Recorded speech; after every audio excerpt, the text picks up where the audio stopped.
Jumat siang, matahari belum tinggi.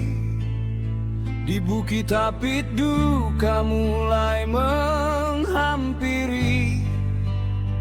Menjelang azan rumah gadang dilahap api. 3 keluarga kehilangan tempat mengabdi. Angin menderu, kobaran merah kian menjadi. Petugas berjuang melawan maut yang menari. Belum kering peluru di kening yang letih. Pukul 3 sore kabar kembali merintih. Jembatan besi berselimut asap yang pedih. Meski hujan turun, bara tak kunjung pulih. Angin kencang meniup takdir yang tak terpilih. Warga bahu-membahu dalam panik yang tak tersisih.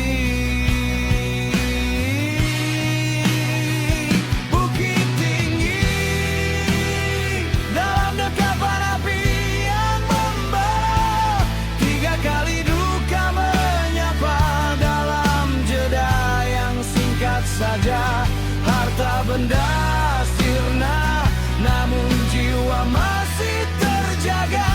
Di balik puing yang hangus ada doa yang tersisa. Waspadalah wahai warga sebelum semua menjadi hampa.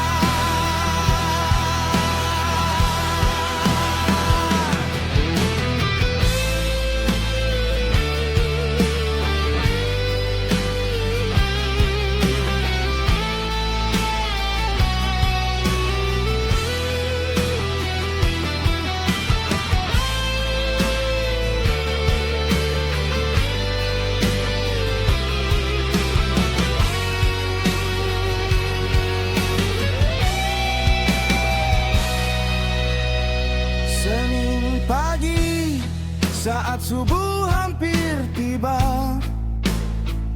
Taro Dipo dikejutkan cahaya yang tak biasa.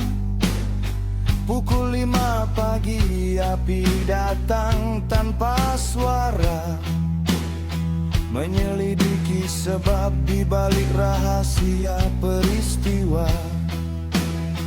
Sigap armada memadamkan murka sang surya, agar tak meluas ke bangunan di sebelah sana.